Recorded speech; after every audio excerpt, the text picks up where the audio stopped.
Hitung minangka pangbuka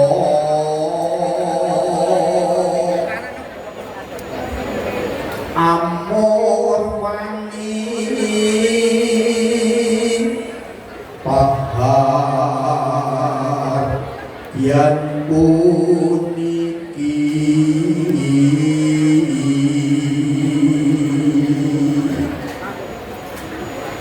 lekase sedya kang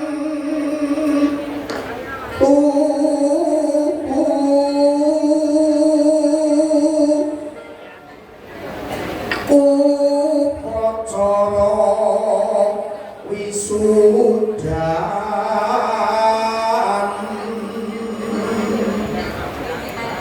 kang kaesti ngeluri budaya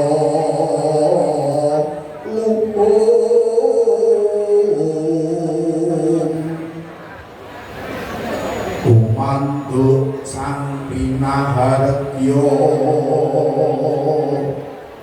tansah dadi kang kaesti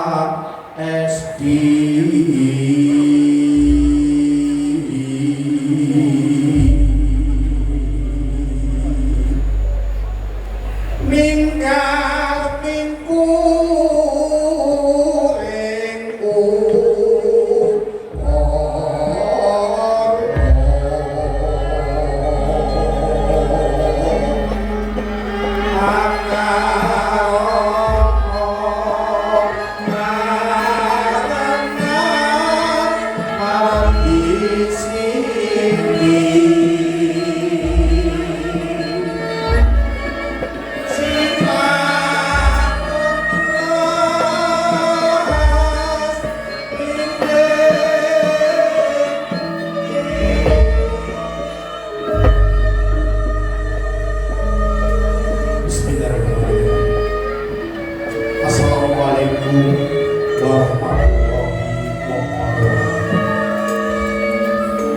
Bismillah, alhamdulillah, wa syukurillah la haula wa la quwwata illa billah. Maksud ing budaya karana luhuring budaya dadi ukuraning jiwa jagat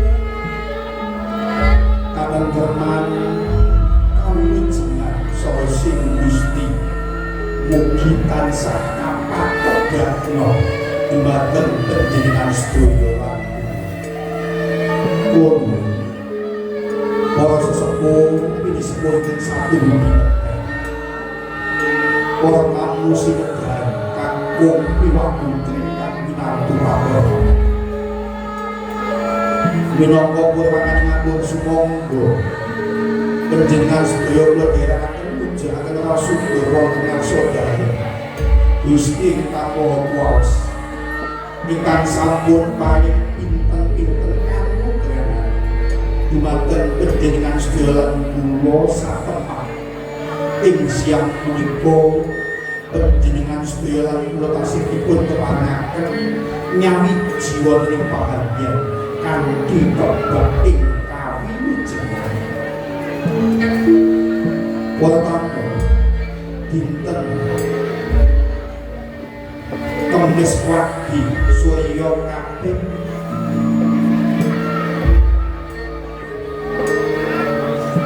8 Oktober kalih Gusti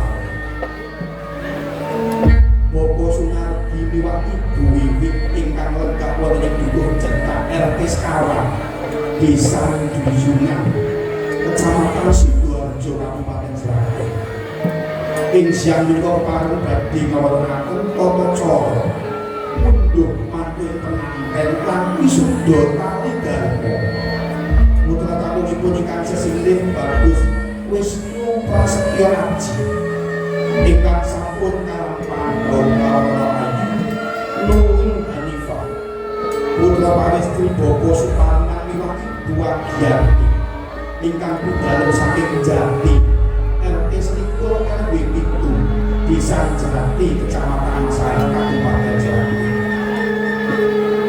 dening jaman ingkang sampun kalampahan wilujeng kalis mir ing sabdika. Para tamu, sadèrèngipun tata cara upacara wisuda kali dharma siang menika kapurwan. Kula jejering pangbiwara kepareng maosaken luhur maning tata cara ingkang badhe lumampah. Tata cara ingkang sepisan bidhaling duta pametuing penganten kalih saha penganten kakang tumuju wonten bahagia. Salajengipun tata cara atur pangandika pasrah ilang panampi. Sasampunipun tata cara atur pangandika pasrah ilang panampi tumuli tata cara penganten badhe kapanggihaken. Salajengipun tata cara adat kerobongan. Sasampunipun tata cara kerobongan tumuli tata cara rampung bisa sutresna lumebet wonten bahagia. Salajengipun tata cara sungkem ing penganten kalih dumateng rompong wiwit punika.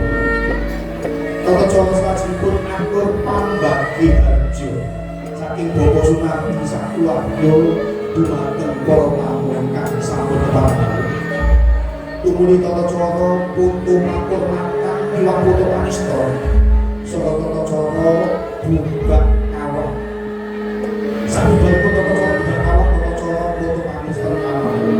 Tumuli tata cara panutup. Para tamu, penganten nggih utaning tata cara lan upacara mundur matur kanthi wisuda kali dharma.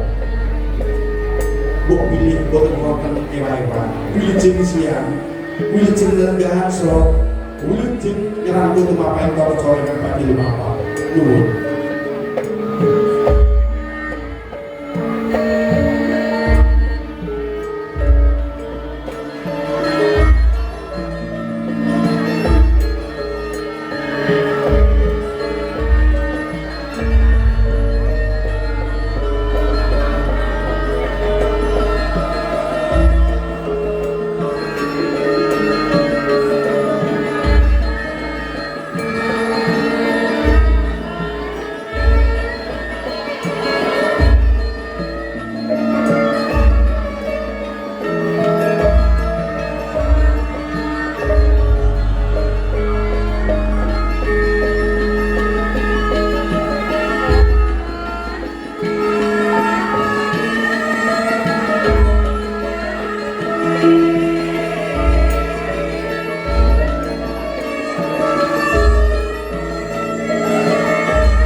Sasmita ingkang kula tampi penganten kalih sampun pun